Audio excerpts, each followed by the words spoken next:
പ്രിയരെ, 8 വർഷം മുമ്പ് വരെ അവികസിതമായി കിടന്നിരുന്ന നിലമ്പൂരിനെ ഈ ഉപതെരഞ്ഞെടുപ്പിൽ നാം വീണ്ടും ഓർക്കുകയാണ്. UDF ഭരണകാലത്ത് ഛിന്നഭിന്നമായി കിടന്ന സർക്കാർ ഓഫീസുകൾ, തകർച്ച നേരിട്ട സർക്കാർ വിദ്യാലയങ്ങൾ, വൈദ്യുതിയില്ലാത്ത ആദിവാസി നഗറുകൾ, അടിസ്ഥാന സൗകര്യങ്ങളില്ലാത്ത വിനോദസഞ്ചാര കേന്ദ്രങ്ങൾ, തകർന്നു കിടന്ന പൊതുമരാമത്ത് റോഡുകൾ തുടങ്ങി ദുരിതങ്ങളുടെ കഥ മാത്രം കേട്ടിരുന്ന നിലമ്പൂർ കഴിഞ്ഞ 8 വർഷമായി LDF ഭരണത്തിൻ കീഴിൽ ഒട്ടേറെ വികസന പ്രവർത്തനങ്ങൾക്ക് സാക്ഷ്യം വഹിക്കുകയാണ്.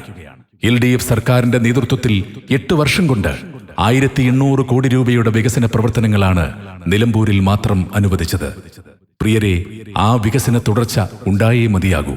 ഈ മാസം 19-ാം തീയതി നടക്കുന്ന നിലമ്പൂർ ഉപതെരഞ്ഞെടുപ്പിൽ ഇടതുപക്ഷത്തിന് തുടർച്ച നൽകുക. നമ്മുടെ പ്രിയങ്കരനായ സ്ഥാനാർത്ഥി, നിലമ്പൂരിന്റെ പ്രിയപുത്രൻ, മലയാളികളുടെ പ്രിയങ്കരനായ സഖാവ് M. സ്വരാജിന് ചുറ്റിക അരിവാൾ നക്ഷത്രമടയാളത്തിൽ വോട്ടുകൾ നൽകി വൻ ഭൂരിപക്ഷത്തോടെ വിജയിപ്പിച്ച് നന്മയുടെ പക്ഷത്ത് അണിചേരുക.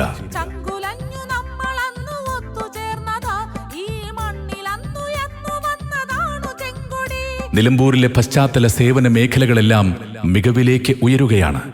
നിലമ്പൂരിൽ ആദ്യമായി 15 കോടി 25 ലക്ഷം രൂപ ചെലവിൽ മിനി സിവിൽ സ്റ്റേഷൻ യാഥാർത്ഥ്യമായി.